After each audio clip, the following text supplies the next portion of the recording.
ಈ ಕಾರ್ಯಕ್ರಮದ ಪ್ರಾಯೋಜಕರು ಯುವಂ ಯುಗಂ ಕನ್ನಡ ಮಾಸಿಕ ಪತ್ರಿಕೆ. ನಮಸ್ಕಾರ ವೀಕ್ಷಕರೇ, ಶ್ರೀಗರಿ ವಾರ್ತೆಗರಿಗೆ ಸ್ವಾಗತ. ನಾನು ನಿಮ್ಮ ಗ್ರಹೇಶ್ವರ ಗಾರ್ಡಿಗೇಂದ್ರ. ಮೈಸೂರು ಫೆಬ್ರವರಿ 1. ಜಾತಿ ತಾರತಮ್ಯ ನಿಲ್ಲಿಸಲು ನಾವೆಲ್ಲ ಅಂತರ್ಜಾತಿ ವಿವಾಹ ಪ್ರೋತ್ಸಾಹಿಸಬೇಕು ಎಂದ ಮಾಜಿ ಶಾಸಕ ಎಂಕೆ ಸೋಮಶೇಖರ್. ನಗರದ ಖಾಸಗಿ ಹೋಟೆಲ್ನಲ್ಲಿ ಜನಸ್ಪಂದನ ಟ್ರಸ್ಟ್ ವತಿಯಿಂದ ಸುದ್ದಿಗೋಷ್ಠಿ ನಡೆಸಿದ ಎಂಕೆ ಸೋಮಶೇಖರ್ ಅವರು ಈ ಮಾತನ್ನು ಹೇಳಿದರು. ಟ್ರಸ್ಟ್ ವತಿಯಿಂದ ಈ ದಿನದ ಪತ್ರಿಕಾಗೋಷ್ಠಿನಲ್ಲಿ ನಮ್ಮ ಹಿರಿಯರಾದಂಥ ಪ್ರೊಫೆಸರ್ ಕಾಳೇಗೌಡ ನಾಗವಾರ ಅವರಿದ್ದಾರೆ, ಸ್ವಾಮಿ ಆನಂದರವರಿದ್ದಾರೆ, ಎಚ್ ಎ ವೆಂಕಟೇಶ್ ಅವರು ಎಲ್ಲರೂ ಪರಿಚಿತರು ಅವರು ಇದ್ದಾರೆ, ಶ್ರೀ ಕೃಷ್ಣ ಜನಮನ ಅವರು ಕೂಡ ಇಲ್ಲಿದ್ದಾರೆ, ಬಿ ಎಲ್ ಪುಟ್ಟಸ್ವಾಮಿಯವರು, ಧನಂಜಯ ಹೇಲಿಯೂರವರು, ಹಂಸಂದ್ರ ಸುರೇಶ್ ಅವರು ಇವರೆಲ್ಲ ಇದನ್ನ ಪತ್ರಿಕಾಗೋಷ್ಠಿಯಲ್ಲಿ ಭಾಗವಹಿಸಿದ್ದಾರೆ. ಈಗ ಇಲ್ಲಿ ನಮ್ಮ ಮುಖ್ಯ ಉದ್ದೇಶ ಜಾತಿ ವಿನಾಶ ಕಾರ್ಯಕ್ರಮ ಮಾಡಬೇಕು ಅಂತೇಳಿ. ಜಾತಿಯ ಒತ್ತಡಗಳು ಬೇರೆ ಬೇರೆ ಕಾರಣಕ್ಕೆ ಜಾಸ್ತಿಯಾಗಿ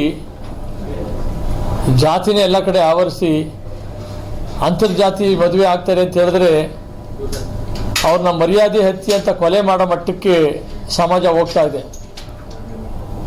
ಈ ನಾಡಿನಲ್ಲಿ ಅನೇಕ ಮಹನೀಯರು ಮಹಾತ್ಮರುಗಳು ಪ್ರಪಂಚಕ್ಕೆ ಸಂದೇಶ ಹುಟ್ಟಂಥ ಈ ನಾಡಿನಲ್ಲಿ ಅಂತರ್ಜಾತಿ ವಿವಾಹ ಆಗ್ತಾರೆ ಅಂತ ಹೇಳಿದ್ರೆ ಅವ್ರನ್ನ ಹತ್ಯೆ ಮಾಡ್ತಕ್ಕಂಥ ಒಂದು ಮಟ್ಟಕ್ಕೆ ಹೋಗ್ತಾ ಇದ್ದಾರೆ. ಪ್ರತಿನಿತ್ಯ ತಾವೆಲ್ಲ ನೋಡ್ತಾ ಇದ್ದೀರಿ.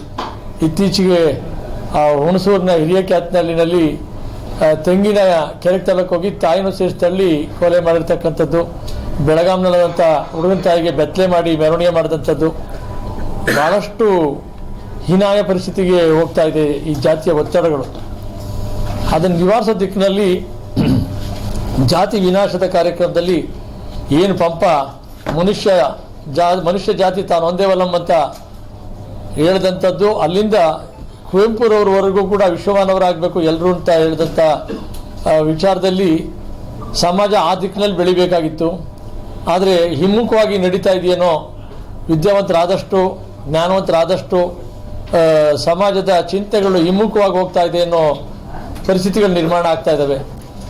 ಅದರ ವಿರುದ್ಧ ಬದಲಾವಣೆಗಳನ್ನ ತರಬೇಕು ಅಂತ ಹೇಳಿ ಅಂತರ್ಜಾತಿ ಅಂತರ್ಧರ್ಮೀಯರು ಜಾತ್ಯತೀತವಾಗಿ ಮದುವೆ ಆದಂಥವ್ರನ್ನ ಮದುವೆಯಾಗಿ ಗೌರವಯುತವಾಗಿ ಬಾಳ್ತಾ ಇರ್ತಕ್ಕಂಥವ್ರನ್ನ ಕರೆದು ಅಭಿನಂದಿಸಬೇಕು.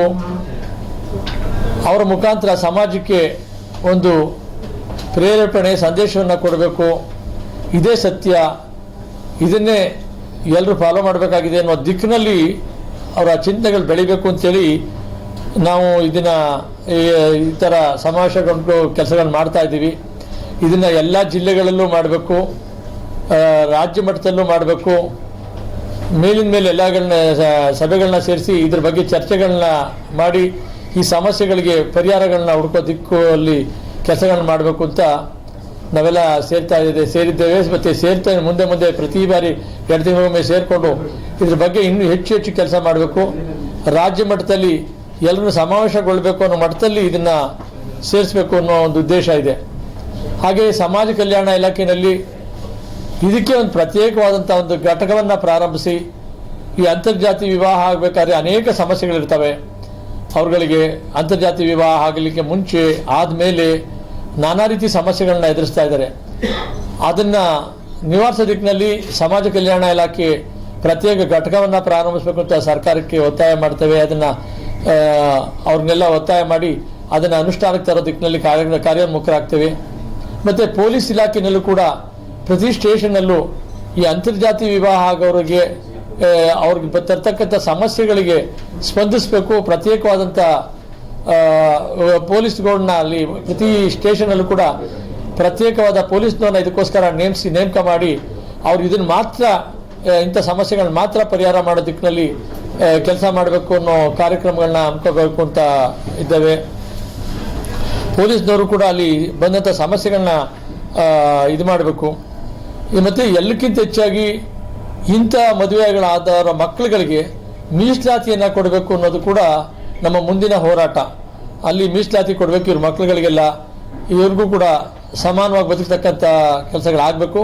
ಮತ್ತು ಮುಂದೊಂದು ದಿನ ಈ ಜಾತಿಯ ರಹಿತ ಸಮಾಜನೇ ಒಂದು ಎತ್ತರಕ್ಕೆ ಬೆಳಿಬೇಕು ಅನ್ನೋ ದೃಷ್ಟಿ ಇಟ್ಕೊಂಡು ಈ ಕಾರ್ಯಕ್ರಮಗಳನ್ನ ಹಮ್ಮಿಕೊಂಡು ನಾವು ಕೆಲಸಗಳನ್ನ ಮಾಡ್ತಾ ಇದ್ದೀವಿ. ಸಾಕಷ್ಟು ಜನ ಅಂತರ್ಜಾತಿ ವಿವಾಹಗಳನ್ನ ಆಗ್ತಾ ಇದ್ದಾರೆ. ಆದರೂ ಕೂಡ ಈ ಜಾತಿಯ ಒತ್ತಡದಲ್ಲಿ ಅದು ಮರೆಯಾಗ್ತಾ ಇದೆ, ಅವರು ಕಾಣಿಸ್ತಾ ಇಲ್ಲ. ಸಾಕಷ್ಟು ಜನ ಮದುವೆ ಆಗ್ತಾ ಇದ್ದಾರೆ. ಉದಾಹರಣೆಗೆ ನಿಮಗೆ 2022-23 ಒಂದೇ ವರ್ಷದಲ್ಲಿ 20,365 ಮದುವೆಗಳಾಗಿದ್ದಾವೆ ಕರ್ನಾಟಕದಲ್ಲಿ ಮಾತ್ರ. 20,365 22-23 ಒಂದೇ ವರ್ಷದಲ್ಲಿ 20,365 ಮದುವೆಗಳಾಗಿದ್ದಾವೆ. ರಿಜಿಸ್ಟರ್ ಆಗಿರೋದು, ರಿಜಿಸ್ಟರ್ ಆಗದೆ ಇರೋವು ಇನ್ನೂ ಸಾಕಷ್ಟು ಇದ್ದಾವೆ. ಅಂದರೆ ಸಾವಿರಾರು ಜನ ಇದನ್ನು ಮದುವೆಗಳು ಆಗ್ತಾ ಇದ್ರು ಕೂಡ ಅದಕ್ಕೆ ಪ್ರೋತ್ಸಾಹ ಇಲ್ಲದೇನೆ ಅವ್ರ ಸಮಾಜದಲ್ಲಿ ಹೇಳ್ಕೊಳ್ಳಿಕ್ಕೂ ಹಿಂಜರಿಕೆ ಪಡ್ತಕ್ಕಂಥ ಒಂದು ಪರಿಸ್ಥಿತಿಗಳನ್ನ ನಿವಾರಣೆ ಮಾಡಬೇಕು ಅಂತೇಳಿ ಆ ದಿಕ್ಕಿನಲ್ಲಿ ಎಲ್ಲರೂ ಮುಂದೆ ಬಂದು ಓಪನ್ ಆಗಿ ನಾವು ಸಂತೋಷದಲ್ಲಿ ಆಗ್ತೀವಿ, ಹೆಮ್ಮೆಯಿಂದ ಆಗ್ತೀವಿ ಅಂತಕ್ಕಂಥದ್ದು ಆಗಬೇಕು ಅಂತೇಳಿ ಅವ್ರಿಗೆಲ್ಲ ಅಭಿನಂದಿಸಬೇಕು, ಸನ್ಮಾನಿಸಬೇಕು. ಆ ಮುಖಾಂತರ ಅವರು ಹೆಮ್ಮೆಯ ಭವ್ಯ ಭಾರತದ ಪ್ರಜೆಗಳಾಗಿ ನಾವೇ ಆದರ್ಶ ಈ ಸಮಾಜಕ್ಕೆ ಅನ್ನೋ ದಿಕ್ಕಿನಲ್ಲಿ ಬೆಳೆಸಬೇಕು ಅನ್ನೋ ದಿಕ್ಕನ್ನು ಗುರಿ ಇಟ್ಕೊಂಡು ನಾವು ಈ ಕೆಲಸ ಮಾಡ್ತಾ ಇದ್ದೀವಿ. ಇದೇನು 20,365 ಜನ ಒಂದು ವರ್ಷದಲ್ಲಿ ಮದುವೆ ಆಗಿದ್ದಾರೆ. ಇದರಲ್ಲಿ ಬೆಂಗಳೂರು ಪ್ರಥಮ ಬರುತ್ತೆ, ದಕ್ಷಿಣ ಕನ್ನಡ ಎರಡನೇದು ಬರುತ್ತೆ, ಉಡುಪಿ 3ನೇ ಸ್ಥಾನದಲ್ಲಿದೆ, ಯಾದಗಿರಲ್ಲಿ ಲಾಸ್ಟ್ ಕೊನೆಯದಾಗಿ ಬರ್ತದೆ. ಮತ್ತು ಈ ಕಾರ್ಯಕ್ರಮಗಳನ್ನ ಎಲ್ಲ ಜಿಲ್ಲೆಗಳಲ್ಲೂ ನಾವು ಮಾಡಬೇಕು, ಹಾಗೆ ರಾಜ್ಯ ಮಟ್ಟದಲ್ಲೂ ಮಾಡಬೇಕು ಅನ್ನೋ ಉದ್ದೇಶಗಳಿದ್ದೀವಿ. ಈ ವರ್ಷ ಈ ಬುದ್ಧ ಪೂರ್ಣಿಮೆ, ಬುದ್ಧ ಅನ್ನೋನು 2600 ವರ್ಷದ ಹಿಂದೆನೇ ಈ ತರ ಸಮಾನತೆ ತತ್ವಗಳನ್ನು ಹೇಳಿದವರು. ಅದು ವಿಶ್ವದಲ್ಲೇ ಆ ತರ ಅಷ್ಟು ದೊಡ್ಡ ವ್ಯಕ್ತಿ ಇರಲಿಲ್ಲ. ಆಗ ಯೇಸು ಕ್ರಿಸ್ತನು ಹುಟ್ಟಿರ್ಲಿಲ್ಲ, ಮೊಹಮ್ಮದ್ ಪೈಗಂಬರ್ ಕೂಡ ಹುಟ್ಟಿರ್ಲಿಲ್ಲ. ಅಷ್ಟು ಹಳಬರು ಅರಮನೆ ಬಿಟ್ಟು ಬರ್ತಾರೆ, ಎಲ್ಲರೂ ಸಮಾನರು ಅಂತ ಹೇಳ್ತಾನೆ. ಮತ್ತು ಆ ಅರ್ಥದಲ್ಲಿ ಆಮೇಲೆ ನಮ್ಮ ಬಸವಣ್ಣ ಬರ್ತಾನೆ 900 ವರ್ಷಗಳಿಂದ ನಮ್ಮ ಕರ್ನಾಟಕದಲ್ಲೇನೆ. ಆಮೇಲೆ ಜಾತಿ ಪದ್ಧತಿ ಇರಬಾರ್ದು ಅಂತಾನೆ. ನಾನು ದಲಿತರ ಮನೆ ಮಗ ಅಂತ ಹೇಳ್ತಾನೆ. ಗಾಂಧೀಜಿ ನಾನು ದತ್ತು ಮಗ ಅಂತಿದ್ರು ಅಂಬೇಡ್ಕರ್ ಜೊತೆ ಚರ್ಚೆನಲ್ಲಿ. ಹಾಗೆ ಈ ವಿಶ್ವಮಾನವ ಚಿಂತನೆ, ಜಾತ್ಯತೀತ ಚಿಂತನೆ, ಮನುಕುಲ ಎಲ್ಲ ಒಂದೇ ಚಿಂತನೆ ಅಷ್ಟೇ ಅಲ್ಲ, ಸಕಲ ಜೀವರಾಶಿಗಳಲ್ಲಿ ಕೂಡ ಭೇದ ಭಾವ ಇರಬಾರ್ದು ಅಂತ. ನೋಡಿ, ಈಶ್ವರನ ಕೊರಳಲ್ಲಿ ನಾಗರಾವಿದೆ, ಅವನು ನಂದಿ ವಾಹನ. ಪಶು ಪಕ್ಷಿ ಪ್ರಾಣಿಗಳೆಲ್ಲ ಕೂಡ ನಾವು ಸಂತೋಷದಿಂದ ಬದುಕುವಂತ ವಾತಾವರಣ ಬೇಕಂತ.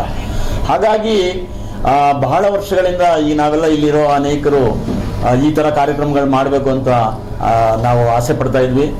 ಒಂದು ವಾತಾವರಣ ನಿರ್ಮಾಣ ಮಾಡಬೇಕು ಅಂತೇಳಿ ನಮ್ಮ ಯಾವ ಟ್ರಸ್ಟ್, ಜನಸ್ಪಂದನ ಟ್ರಸ್ಟ್ ಅದನ್ನ ಇವಾಗ ಕೈ ಎತ್ಕೊಂಡಿದೆ. ಹಂಗಾಗಿ ಅದನ್ನ ನಂಬರ್ಗಳನ್ನು ಕೂಡ ಕೊಟ್ಟಿದೆ. ಇವತ್ತೇನಾಗಿದೆ, ವ್ಯಕ್ತಿತ್ವ ನೋಡ್ತಾ ಇಲ್ಲ. ಯಾವುದೇ ಕ್ಷೇತ್ರದಲ್ಲಿ ಏನ್ ನೋಡ್ತಾ ಇದ್ದಾರೆ ಅಂದ್ರೆ ಜಾತಿ ನೋಡ್ತಾ ಇದ್ದಾರೆ. ವ್ಯಕ್ತಿತ್ವಕ್ಕೆ ಬೆಲೆ ಇಲ್ಲ. ಅವನು ಆನೆಸ್ಟ್ ಇರ್ಬೋದು, ಅವನು ತುಂಬಾ ಯೋಗ್ಯ ಇರ್ಬೋದು, ತುಂಬಾ ಕೆಪಾಸಿಟಿ ಇರ್ಬೋದು, ಅದು ಯಾವುದು ಬರೋದಿಲ್ಲ. ಈ ವಾತಾವರಣ ತಿಳಿಗೊಳಿಸ್ಬೇಕು. ಜಾತಿಗೆ ಅಷ್ಟೊಂದು ಪ್ರಾಧಾನ್ಯತೆ ಕೊಟ್ಕೊಂಡು ಹೋದ್ರೆ ನಾಳೆ ಈ ಸಮಾಜ ಬಗ್ಗೆ ಬಹಳ ಕೆಟ್ಟ ಕಲ್ಪನೆ ಬರುತ್ತೆ. 3ರಲ್ಲಿ 20,365 ಕರ್ನಾಟಕ ರಾಜ್ಯದಲ್ಲಿ ಮದುವೆಗಳಾಗಿವೆ. ಇಡೀ ಅಂತರ್ಜಾತಿ ವಿವಾಹಗಳು ಮದುವೆ ಆಗಿದೆ. ಅದರಲ್ಲಿ ಬೆಂಗಳೂರು ಫಸ್ಟ್ ಇದೆ, ದಕ್ಷಿಣ ಕನ್ನಡ, ಉಡುಪಿ ಈ ತರ ಲಿಸ್ಟ್ ಬರುತ್ತೆ, ಯಾದಗಿರಿ ಕೊನೆಯಲ್ಲಿದೆ. ಆಮೇಲೆ ಇದು ಸರ್ಕಾರಿ ದಾಖಲಾತಿ.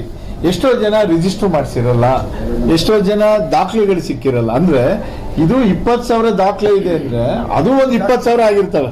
ದುಪ್ಪಟ್ಟೆ ಆಗ್ಬೋದು, 4 ಪಟ್ಟೆ ಆಗಿರ್ಬೋದು. ಈಗ ಅವನ್ನೆಲ್ಲ ಸೇರಿಸಿದಾಗ ಅವ್ರಿಗೊಂದು ಆತ್ಮಸ್ಥೈರ್ಯ ತುಂಬಾ ಕೆಲಸನ ಮಾಡಬೇಕು ಅನ್ನೋದೇ ನಮ್ಮ ಉದ್ದೇಶ. ಮತ್ತೆ ಮುಂದಿನ ವಾರ್ತೆಗರಿಯಲ್ಲಿ ಭೇಟಿಯಾಗೋಣ. ಶ್ರೀಗರಿ, ನಿಮ್ಮ ಮನದಾಳದ ಗರಿ. ನಮಸ್ಕಾರ. ಶ್ರೀಗರಿ, ನಿಮ್ಮ ಮನದಾಳದ ಗರಿ. ಶ್ರೀಗರಿ, ನಿಮ್ಮ ಭಾವನೆಗಳ ಗರಿ. ಶ್ರೀಗರಿ, ನಾಡಿನ ಹೆಮ್ಮೆಯ ಗರಿ. ಮನೆ ಮನಗಳ ಗರಿದು ಶ್ರೀಗರಿ, ತನು ಮನ ಧನಗಳ ಗರಿದು ಶ್ರೀಗರಿ, ವಿಶ್ವದ ದೇಶದ ನಾಡಿನ ಗರಿದು ಶ್ರೀಗರಿ.